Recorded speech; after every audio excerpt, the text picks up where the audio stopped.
Welcome to science academy. அனைவருக்கும் வணக்கம். இப்போ நம்ம என்ன பார்த்துக்கிட்டு வரோம், தனிவட்டி கணக்குகள் பார்த்துக்கிட்டு வரோம். அந்த வகையில் டே ஷீட் 5ல் உள்ள தனிவட்டி கணக்குகள் இன்றைக்கி பார்க்கலாம். முந்தைய வகுப்பில் ஆண்டுகள், அதாவது நம்பர் ஆஃப் இயர்ஸ் கண்டுபிடிக்கிற மாதிரி சம்ஸ் பார்த்தோம். அதாவது சிம்பிள் இன்ட்ரெஸ்ட், அசல், ரேட் ஆஃப் இன்ட்ரெஸ்ட் எல்லாம் கொடுத்துருப்பாங்க. ஆண்டுகள் கேட்டிருப்பாங்க. அந்த மாதிரி சம்ஸ் பார்த்தோம். இப்போ எந்த மாதிரி சம்ஸ் பார்க்க போகிறோன்னா, ஆண்டுகள், தனிவட்டி, அசல் அமௌண்ட்டு கொடுத்து ரேட் ஆஃப் இன்ட்ரெஸ்ட் கேட்குற மாதிரி, ஓகேங்களா? இந்த மாதிரி சம்ஸ் பார்க்க போகிறோம். இந்த மாதிரி 3 மதிப்பு கொடுத்து ஒரு மதிப்பு கேட்டாங்கன்னா அதே ஃபார்முலா தான். SI equal to PNR by 100, simple interest equal to PNR by 100. இந்த ஃபார்முலாவில் இருக்கிற மதிப்பை பிரதியிட்டு இல்லாத மதிப்பை கண்டுபிடிச்சிடலாம், ஓகேங்களா? சம்ஸ் பார்க்கலாம். ஒரு வங்கியானது சேமிப்பு தொகையாக வைக்கப்பட்ட ரூபாய் 3000க்கு 2 ஆண்டுகளுக்கு ரூபாய் 240 தனிவட்டியாக வழங்குகிறது எனில் அவ்வங்கி வழங்கும் வட்டி விதத்தை காண்க. அதே ஃபார்முலாவில் போட்டுடலாமா? சிம்பிள் இன்ட்ரெஸ்ட் எவ்வளோ கொடுத்துருக்காங்க? 240, அசல் 3000 இன்ட்டு ஆண்டுகள், ரேட் ஆஃப் இன்ட்ரெஸ்ட் தெரியாது அதான் கேட்டிருக்காங்க, டிவைடட் பை 100. இதில் 6 மட்டும் ஒரு சைடு வச்சுக்கலாமா? அப்போ 240 into 100 divided by 3000 into 2, 0 0 0 0 cancel ஆயிரும், 0 0 கேன்சல் ஆயிரும். 1 3 3 8 3 24, இங்கே 1 2 4 2 8. அப்போ 4%. Rate of interest 4%. Answer B. அடுத்த சம். 16 மாதங்களுக்கு முதலீடு செய்யப்பட்ட அசல் ரூபாய் 7000க்கு பெறப்பட்ட வருடாந்திர சாதாரண வட்டி தொகை ரூபாய் 1680 எனில் ஆண்டு வட்டி சதவீதம் என்பது என்னன்னு கேட்டிருக்காங்க. அதாவது ரேட் ஆஃப் இன்ட்ரெஸ்ட் கேட்டிருக்காங்க. அசல் என்ன கொடுத்துருக்காங்க? 7000. ஆண்டு என்ன கொடுத்துருக்காங்க? 16 மாதங்கள். அதை ஆண்டுக்கு மாற்றணும் அப்படின்னா நம்ம என்ன பண்ணணும்? 12ஆல் டிவைட் பண்ணணும். 4 16, 3 12, அப்போ 4/3 ஆண்டுகள், ஓகேங்களா? சிம்பிள் இன்ட்ரெஸ்ட் தனிவட்டி என்ன கொடுத்துருக்காங்க? 1680. இது அப்படியே அந்த ஃபார்முலாவில் சப்ஸ்டியூட் பண்ணிடலாமா? 1680 சிம்பிள் இன்ட்ரெஸ்ட். அசல் 7000 இன்ட்டு 4/3 ஆண்டுகள். தெரியாது, அதை கண்டுபிடிக்கணும், அதை அப்படியே வச்சுக்கலாம். 100 பை டிவைடட் பை 100, 0 0 கேன்சல் ஆயிருமா? 6 மட்டும் ஒரு சைடு வச்சுக்கலாமா?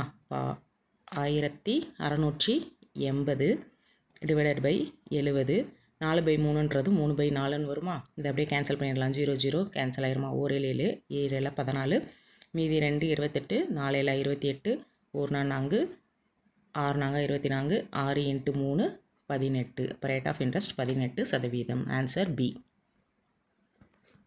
அடுத்த சம். ஒரு குறிப்பிட்ட அசலானது 6 வருடம் மற்றும் 4 வருடங்களில் முறையே ரூபாய் 8880 மற்றும் ரூபாய் 7920 கிடைக்குமெனில் அதன் வட்டி சதவீதத்தை காண்க. ஓகேங்களா? வட்டி முறை தனி வட்டி என கொள்க. ஓகே, வட்டி சதவீதம் 6 தான் கண்டுபிடிக்கணும். இதில் அசலும் கொடுக்கலை, தனி வட்டியும் கொடுக்கலை. ஒரு குறிப்பிட்ட அசலானது 6 வருடம் மற்றும் 4 வருடங்களில் முறையே கிடைக்கக்கூடிய தொகை அமௌண்ட்டு தான் கொடுத்துருக்காங்க. இது 6 வருடத்தில் கிடைக்கும், இது 4 வருடத்தில் கிடைக்கும். அப்படியே அமௌண்ட்டு தான் கொடுத்துருக்காங்க. இதை வச்சு நம்ம வட்டியும் கண்டுபிடிக்கணும், தனி வட்டியும் கண்டுபிடிக்கணும், அசலும் கண்டுபிடிக்கணும், ஓகேங்களா? அதுக்கடுத்து தான் அந்த ஃபார்முலாவில் நம்ம சப்ஸ்டியூட் பண்ண முடியும். 6 வருட தொகையிலேருந்து 4 வருட தொகையை கழிச்சிட்டோம் அப்படின்னா நம்மளுக்கு 2 ஆண்டுக்குரிய தனி வட்டி கிடச்சிருமா? அதாவது 2 ஆண்டுக்குரிய தனி வட்டி 6 வருட தொகையிலேருந்து 4 வருட தொகையை கழிக்கணும். அதாவது 8880 மைனஸ் 7920, இதை செப்பரேட் பண்ண என்ன வரும்? 960. இது 2 வருடங்களுக்கான தனி வட்டி. அப்போது ஒரு வருடத்துக்கான, ஒரு ஆண்டுக்கான தனி வட்டி எவ்வளோ? 960 டிவைடட் பை 2. இதை கேன்சல் பண்ணோம்னா என்ன வரும்? 480, ஓகேங்களா? இப்போ சிம்பிள் இன்ட்ரெஸ்ட் நம்மளுக்கு கிடச்சிருச்சு. இதுதான் ஒரு வருடத்துக்கான தனி வட்டி. இப்போ நம்ம அசல் கண்டுபிடிக்கணும். அசலில் இப்போ கணக்கில் என்ன கொடுத்துருக்காங்க? 6 வருடத்துக்கான தொகையும் 4 வருடத்துக்கான தொகையும் கொடுத்துருக்காங்க. ஏதாவது ஒன்று எடுத்துக்கலாம். நம்ம 4 வருடம் எடுத்துக்கலாம். இப்போ 4 வருடத்துக்கான தனி வட்டி கண்டுபிடிச்சு ஓகேங்களா, அதை அந்த தொகையிலேருந்து சப்ட்ராக்ட் பண்ணிட்டோம்னா அசல் கிடச்சிருமா? இப்போ 1 வருடத்துக்கான தனி வட்டி 480. அப்போ 4 வருடத்துக்கான தனி வட்டி எவ்வளோ? 480 இன்ட்டு 4 எவ்வளோ கிடைக்கும்? 2ஐ மல்டிப்ளை பண்ணால் 1920. இப்போது 4 வருடத்துக்கான தொகை 4 வருடத்துக்கான தொகை எவ்வளவு? 7920. அதில் இருந்து 4 வருட வட்டியை கழிச்சிட்டோம் அப்படின்னா அசல் கிடச்சிரும் இல்லையா? 1920 கழிச்சிட்டோம் அப்படின்னா அசல் வந்து நம்மளுக்கு 6000. ஓகேங்களா? இப்போ அந்த ஃபார்முலாவில் நம்ம சப்ஸ்டியூட் பண்ணிடலாமா? அசல் தனி வட்டி எவ்வளோ கண்டுபிடிச்சோம்? 480 ஈக்குவல் டு அசல் அமௌண்ட்டு 6000 இன்ட்டு என் வந்து ஓராண்டுக்குரிய தனி வட்டி தான் எடுத்திருக்கோம், அதனால் ஒரு ஆண்டு. ஓகேங்களா? இது 4 ஆண்டுக்குரிய தனி வட்டி எடுக்கலாம், எடுத்தால் 4 ஆண்டு போடலாம். ஓகேங்களா? நம்ம சிம்பிளாக செஞ்சிடலாம். ஓராண்டுக்குரிய தனி வட்டி நம்ம ஏற்கனவே கண்டுபிடிச்சிட்டோம், அதனால் ஒரு ஆண்டு எடுத்துக்கலாம். Divided by 100. ஓகேங்களா? 0 0 கேன்சல் ஆயிருமா? 6 மட்டும் ஒரு சைடு வச்சுக்கலாம். 6 மட்டும் ஒரு சைடு வச்சுக்கலாம். அப்போ மீதி என்ன இருக்கும்? 480 டிவைடட் பை 60 இருக்குமா? 0 0 கேன்சல் ஆயிரும். 1 6 6 8 6 48. இப்போ 8%. வட்டி வீதம் 8%. Answer D. அடுத்த சம். ரூபாய் 3100க்கு 4 வருடங்களுக்கு குறிப்பிட்ட வட்டி வீதத்தில் வரும் தனி வட்டி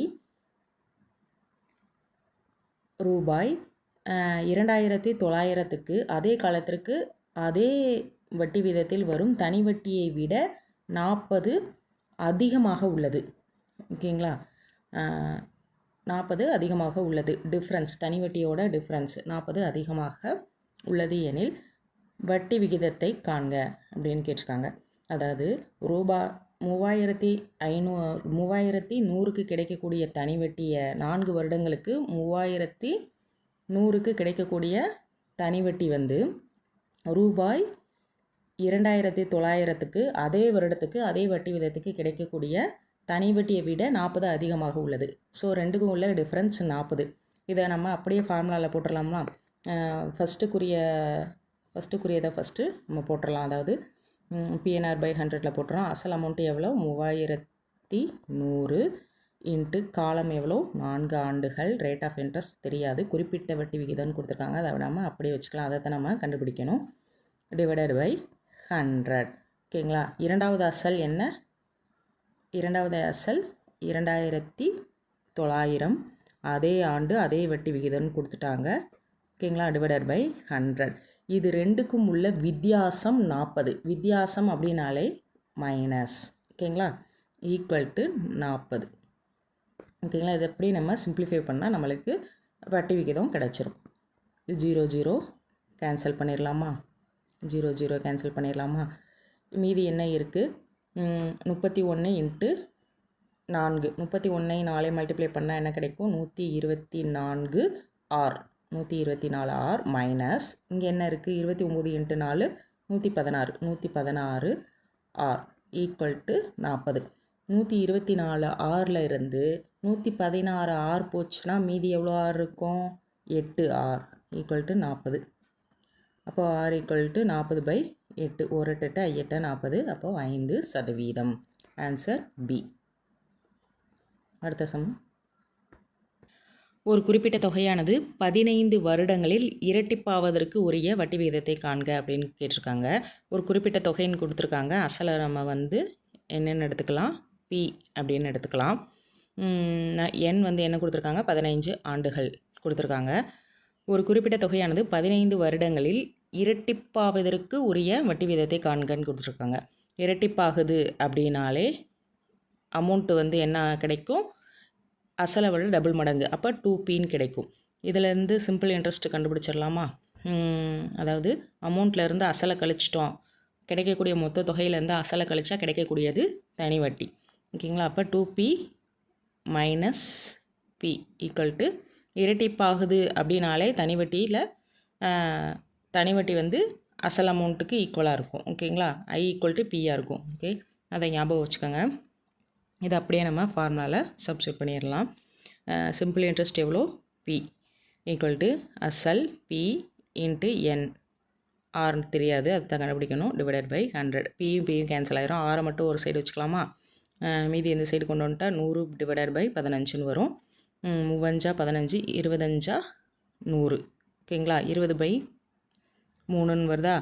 இதை வந்து கேன்சல் இதை வந்து கலப்பு பின்னமாக மாற்றலாம். ஆன்சர் எல்லாமே கலப்பு பின்னத்தில் இருக்குது. கலப்பு பின்னமாக மாற்றினோம்னா 6 3 18, மீதி பேலன்ஸ் 2, அதை தொகுதியில் போடணும். டிவைடட் பை பகுதியில் உள்ளதை அப்படியே போடணும். அப்போ 6 2/3%. Okay, rate of interest answer D. அடுத்த சம். ஒரு அசலானது 3 வருடத்தில் 7/6 மடங்காக ஆகுமெனில் அதன் வட்டி வீதம் எவ்வளவுன்னு கேட்டிருக்காங்க. ஒரு அசல் 3 வருடத்தில் அசலை நம்ம வந்து பி அப்படின்னு எடுத்துக்கலாம். அது வந்து 3 வருடத்தில் எப்படி மாறுது? 7/6 மடங்காக, 7/6 பி, அதாவது அசலை விட 7/6 மடங்காக மாறுது. அப்போ அமௌண்ட் என்ன? 7/6 பி. ஓகேங்களா? அசல் ஆண்டு எவ்வளோ கொடுத்துருக்காங்க? 3 வருடம் கொடுத்துருக்காங்க. தனி வட்டி இதிலே நம்ம கண்டுபிடிச்சிடலாம் இல்லையா? A - P தானே தனி வட்டி. தொகையிலேருந்து அசல் அமௌண்ட்டை கழிச்சிட்டோம்னா கிடைக்கக்கூடியது தனி வட்டி. அப்போ 7/6 பி மைனஸ் பி. இது எல்சிஎம் எடுத்தோம்னா என்ன வரும்? 7p minus 6p minus divided by 6. அப்போ 7ல் 1 போகுது. 7pலேருந்து 6pயை கழிச்சிட்டோம்னா கிடைக்கக்கூடியது 1p. ஓகேங்களா? 1/6p. ஓகேங்களா? Simple interest 1/6p. இதை அப்படியே நம்ம ஃபார்முலாவில் சப்ஸ்டியூட் பண்ணிடலாமா? அதாவது simple interest 1/6p equal to அசல் இன்ட்டு காலம் வந்து 3 ஆண்டுகள். ரேட் ஆஃப் இன்ட்ரெஸ்ட் தெரியாது, அதை கண்டுபிடிக்கணும். Divided by 100. ஓகேங்களா? இப்போது பியும் கேன்சல் ஆயிருமா? இப்போ 6 மட்டும் இந்த சைடு வச்சுக்கலாம். மீதியெல்லாம் அந்த சைடு கொண்டு போயிடலாமா? அப்போ என்ன கிடைக்கும்? 100 மேலே போயிடும். 100 டிவைடட் பை ஏற்கனவே அங்கே 6 இருக்குது. இந்த 3 இங்கே போனால் கீழே வந்துடும். இப்படி கிடைக்கும். அப்போது 32 6, 52 100. அப்போ என்ன கிடைக்கும்? 50/9ன்னு கிடைக்கும். இதை அப்படியே நம்ம கலப்பு பின்னத்தில் மாற்றினோம்னா 5 9 45. அப்போ 5 பேலன்ஸ் எவ்வளோ இருக்குது? 50ல் 45 போக மீதி 5, அதை தொகுதியில் போடணும். கீழே பகுதியில் இருக்கிறத அப்படியே போட்டுறணும். ஓகேங்களா? 5ம் 5/9%. Answer B. அடுத்த சம். ஒரு தொகைக்கான தனிவட்டியானது ஒரு குறிப்பிட்ட காலத்தில் அத்தொகையில் 1/9 மடங்காக உள்ளது. மேலும் வருட வட்டி வீதமானது காலத்திற்கு சமம் எனில் அத்தொகைக்கான வருட வட்டி வீதம் எவ்வளவுன்னு கேட்டிருக்காங்க. ஒரு தொகைக்கான தனி வட்டியானது ஒரு குறிப்பிட்ட காலத்தில் அத்தொகையில், அந்த அசலில் 1/9 மடங்காக உள்ளது. அப்போது தனி வட்டி 1/9 மடங்கு பி. அசலை வந்து நம்ம பி அப்படின்னு எடுத்துக்கலாம். ஓகேங்களா? மேலும் வருட வட்டி வீதமானது காலத்திற்கு சமம். அப்போ காலமும் ரேட் ஆஃப் இன்ட்ரெஸ்ட்டும் சமம். அப்போ ரெண்டையுமே நம்ம 6 எடுத்துக்கலாம். ஓகேங்களா? அப்போ வட்டி வீதம் எவ்வளோன்னு கேட்டிருக்காங்க. இதை நம்ம அப்படியே சப்ஸ்டியூட் பண்ணிடலாமா? சிம்பிள் இன்ட்ரெஸ்ட் எவ்வளோ? 1/9 P into as equal to அசல் பி. இது வந்து R இன்ட்டு ஆர் அப்படின்னு எடுத்துக்கலாம். ரெண்டுமே ஈக்குவல் தானே, அதனால். Okay, divided by 100. பியும் கேன்சல் ஆயிருமா? ஆர் ஸ்கொயரை மட்டும் ஒரு சைடு வச்சுக்கலாம். ஆர் இன்ட்டு ஆர் ஸ்கொயர் ஆகுமா? அதை மட்டும் ஒரு சைடு வச்சுக்கலாம். 100 அந்த சைடு கொண்டு போனோம்னா என்ன கிடைக்கும்? 100 டிவைடட் பை 9 அப்படின்னு கிடைக்கும். R square equal to 100 divided by 9ன்னு கிடைக்குதா? அப்போது ஆர் வந்து ரூட் ஆஃப் 100 டிவைடட் பை 9. 10 × 10 100. வெளியே எடுத்து ரூட்லேருந்து வெளியே எடுத்தோம்னா 10 டிவைடட் பை 3 3 9. அப்போ 3 வெளியே எடுத்துடலாம். ஓகேங்களா? இதை கலப்பு பின்னமாக மாற்றினா 3 3 9 பேலன்ஸ் 1 டிவைடட் பை 3. இப்போ 3ம் 1/3%. Answer C. அடுத்த சம். தனிவட்டியின் கீழ் 60 ஆண்டுகளில் ரூபாய் 9 ரூபாயாக மாறுகிறது எனில் ஆண்டு வட்டி வீதத்தை கேட்டிருக்காங்க. தனிவட்டியின் கீழ் 60 ஆண்டுகளில் எண் வந்து 60 ஆண்டுகள் கொடுத்துருக்காங்க. 1 ரூபாய் அசல் வந்து அப்போ 1 ரூபாய் 9 ரூபாயாக மாறுது. அப்போது அசல் வந்து 1 ரூபாய், அமௌண்ட் வந்து 9 ரூபாய். அப்போ அமௌண்ட்லேருந்து அசலை கழிச்சா தனி வட்டி கிடச்சிருமா? அப்போ 9 - 1 = 8. 8 தான் சிம்பிள் இன்ட்ரெஸ்ட். அது அப்படியே நம்ம ஃபார்முலாவில் சப்ஸ்டியூட் பண்ணிடலாமா? 8 × 1 வந்து அசல் இன்ட்டு ஆண்டு வந்து 60 ஆண்டுகள் இன்ட்டு ஆர் அதை தான் கண்டுபிடிக்கணும். Divided by 100. 0 0 கேன்சல் ஆயிரும். 2 6 ஆயிரண்டா 10. 6 மட்டும் அந்த சைடு வச்சுக்கலாமா? அப்போ 8 இன்ட்டு 5 டிவைடட் பை 3ன்னு வருமா? 40/3.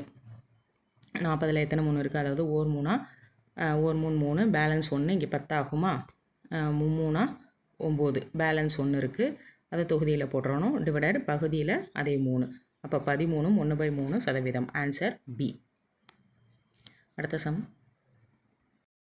ரூபாய் 350 என்ற அசலானது 6 ஆண்டுகளில் கூடுதல் ரூபாய் 455 கிடைக்கப்பெற்றால் அதன் வட்டி வீதம் என்னன்னு கேட்டிருக்காங்க. இதில் அசல் என்ன கொடுத்துருக்காங்க? 350 ரூபாய். எண் 6 ஆண்டுகள். கூடுதல் அதாவது அமௌண்ட் என்ன கொடுத்துருக்காங்க? கூடுதல்னா அமௌண்ட்டு தான். ஓகேங்களா? 6 ஆண்டுகளில் கிடைக்கக்கூடிய கூடுதல் அப்படின்னா அமௌண்ட்டு தான். அமௌண்ட் என்ன கேட்டிருக்காங்க? கொடுத்துருக்காங்க 455.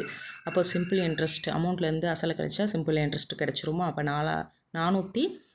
455 மைனஸ் 350 என்ன கிடைக்கும்? 105. இதான் சிம்பிள் இன்ட்ரெஸ்ட். அப்படியே நம்ம ஃபார்முலாவில் சப்ஸ்டிட் பண்ணிடலாம்.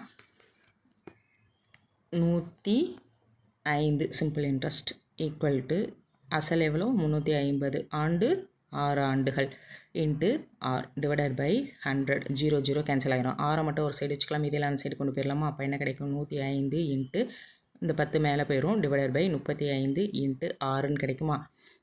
7 5 35 2 5 10 1 5 அகெயின் 1 7 3 21 அப்படி ஆயிருமா? அகெயின் இதை அடித்தோம்னா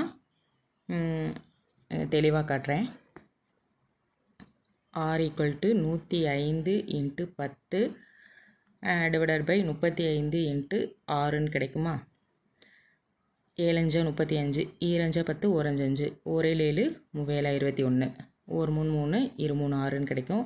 1 2 2 10. அப்போ 5%. Answer D. அடுத்த சம்.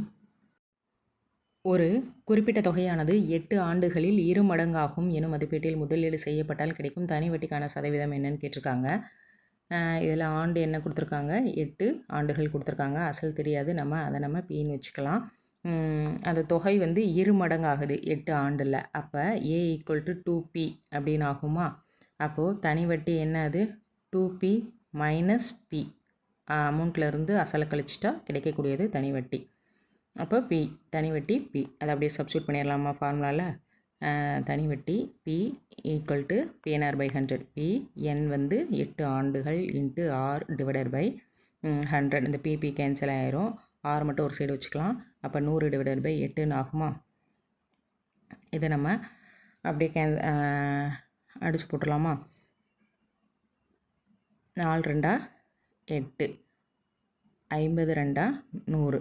அப்படியே கேன்சல் பண்ணிடலாம். 1 4 4 1 4 4 பேலன்ஸ் 1 10 2 4 8 20 5 20. ஓகேங்களா? அப்போது 12.5%. Answer D. ஓகே ஸ்டூடெண்ட்ஸ், இப்போ நம்ம டே ஷீட் 5ல் உள்ள சம்ஸ் எல்லாம் பார்த்துட்டோம். அடுத்த கிளாஸில் டே ஷீட் 6 பார்க்கலாம். தேங்க்யூ.